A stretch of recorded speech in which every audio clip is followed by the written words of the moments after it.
నమస్కారం అండి. నేను doctor Pradeep Vajja, MD physician register endocrinologist, Bhaskar hospital Shapur గండిమైసమ్మలో చేస్తున్నాను. మనం ఇప్పుడు రక్తహీనత గురించి మాట్లాడుకుందాం. అంటే చాలామందికి ఈ మధ్య ఎనీమియా అంటాం.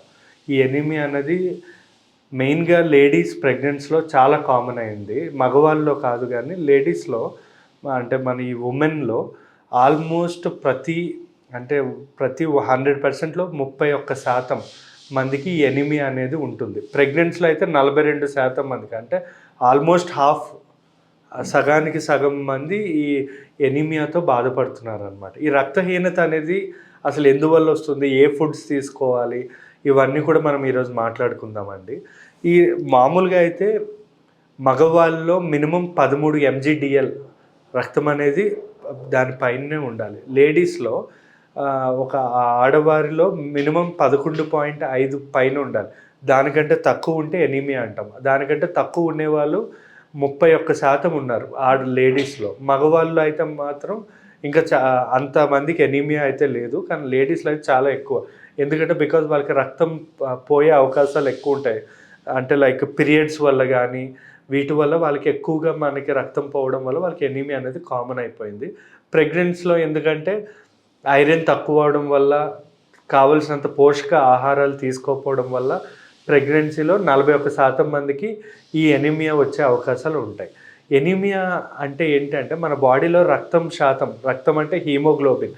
ఈ హీమోగ్లోబిన్ శాతం తగ్గడాన్నే ఈ 13 మగవాళ్ళలో, ఆడవాళ్ళలో 11 తగ్గడాన్నే మనం ఎనీమియా అంటాం అనమాట. యాక్చువల్లీ మనకి రక్తం అనేది ఎక్కడి నుంచి వస్తుందంటే మన బోన్ మ్యారో, వెన్నుపూస నుంచి ఒక ప్రోటీన్ రెడ్ బ్లడ్ సెల్స్ అంటాం, దాని నుంచే ప్రొడక్షన్ అవుతుందన్నమాట. ఈ హీమోగ్లోబిన్ అనేది ప్రొడ్యూస్ అవుతుంది.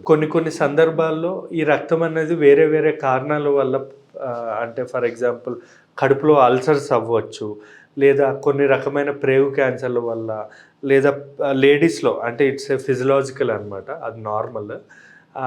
ఏమంటారు, పీరియడ్స్ వల్ల ఎక్కువగా అధికంగా రక్తం పోవడం వల్ల ఈ ఎనీమియా అనేది ఎక్కువగా లేడీస్లో ఎక్కువ వస్తుందన్నమాట.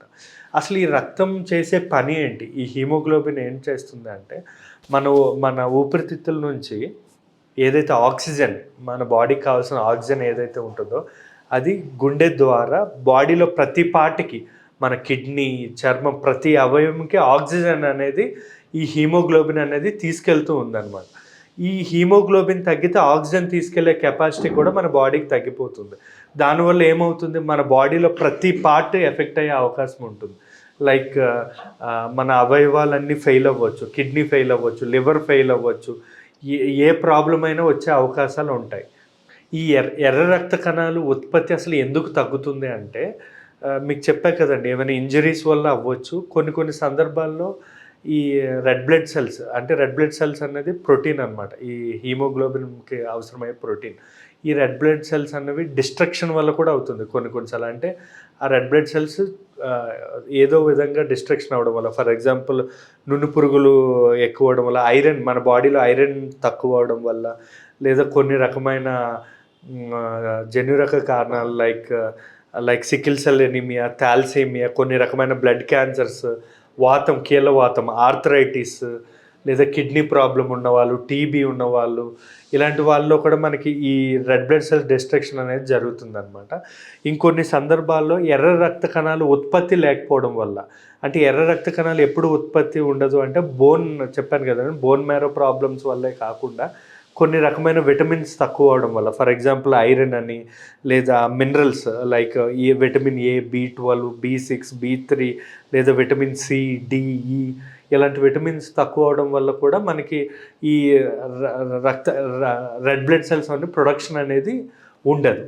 ఇప్పుడు మనకి ఎనీమియా వచ్చిన వాళ్ళు ఏ లక్షణాలు ఉంటాయన్నది మనం తెలుసుకోవాలి. మెయిన్గా ఈ రక్తహీనత ఉండేవాళ్ళు ఎక్కువగా కంప్లైంట్ చేసేది ఏంటి అంటే తలనొప్పి, ఛాతిలో నొప్పి, ఆయాసం. ఎందుకంటే బాడీకి సరిగా ఆక్సిజన్ అందకపోవడం వల్ల ఆయాసం రావడం, లేదా స్కిన్ డ్రై అవ్వడం, లేదా ఈ హెయిర్ కూడా డ్రై అయి ఊడిపోవడం, కానీ నిద్ర అనేది తక్కువ ఉండడం, ఇలాంటి కంప్లైంట్స్ అన్నీ మనకి ఈ ఎనీమియాలో ఇస్తూ ఉంటారు. ఈ ఎనీమియా అనేది ఎలా అరికట్టొచ్చు అంటే, మెయిన్గా ప్రెగ్నెన్సీలో వెరీ కామన్ కాబట్టి ఐరన్, ఫోలిక్ యాసిడ్, B12 ఇలాంటి విటమిన్స్ అనేవి ప్రెగ్నెన్సీ ఖచ్చితంగా ఉండేటట్టు చూసుకోవాలి.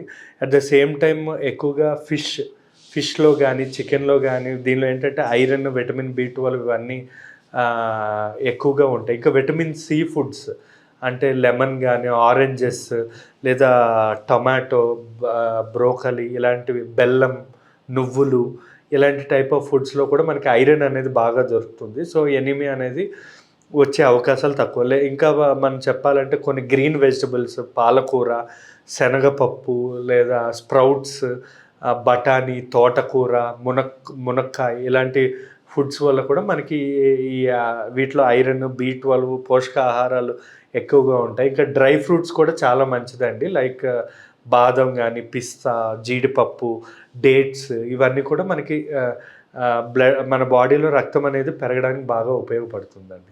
ఈ ఎనీమియాకి ట్రీట్మెంట్ ఏంటి అంటే మెయిన్గా మనం ట్రీట్మెంట్ ఏంటి అంటే మ్యాక్సిమం వాళ్ళకి మంచి డైట్ ఇచ్చి రక్తం పెరిగేటట్టు చూస్తాం. కొన్ని సందర్భాల్లో మరీ తక్కువగా ఉన్నప్పుడు అంటే బ్లడ్ అనేది బాగా మరీ 6 mgdl 5 mgdl మరీ తక్కువగా ఉన్నప్పుడు ఏం చేస్తామంటే రక్తం పెరగడానికి మనకి చాలా టైం పడుతుంది కాబట్టి బ్లడ్ ట్రాన్స్ఫ్యూజన్ చేస్తాం. లేదా 8, 9 పైన బ్లడ్ ఉందనుకోండి, ఓరోఫర్ ఇంజెక్షన్స్ అని ఉంటాయి. అంటే ఐరన్ సూక్రోస్, ఐరన్ డెక్స్ట్రోస్ అని చెప్పి కొన్ని ఇంజెక్షన్స్ ఉంటాయి. ఆ ఇంజెక్షన్స్ మనం వీక్లీ వన్స్ తీసుకుంటే మనకి అట్లీస్ట్ ఒక 3 ఇంజెక్షన్స్కి 12 వరకు మనకి కవర్ అయిపోతుంది అనమాట. సో ఇవే కాకుండా సప్లిమెంట్స్ లైక్ ఐరన్ సప్లిమెంట్స్ కానీ, ఫోలిక్ యాసిడ్, B12 కాంబినేషన్లో కొన్ని ట్యాబ్లెట్స్ ఉంటాయి. ఆ సప్లిమెంట్స్ వల్ల కూడా మనకి ఈ హీమోగ్లోబిన్ అనేది పెరిగే అవకాశాలు ఉంటుంది. దీంతోపాటు ప్రాపర్ డైట్ తీసుకుంటే సరిపోతుందండి. Thank you.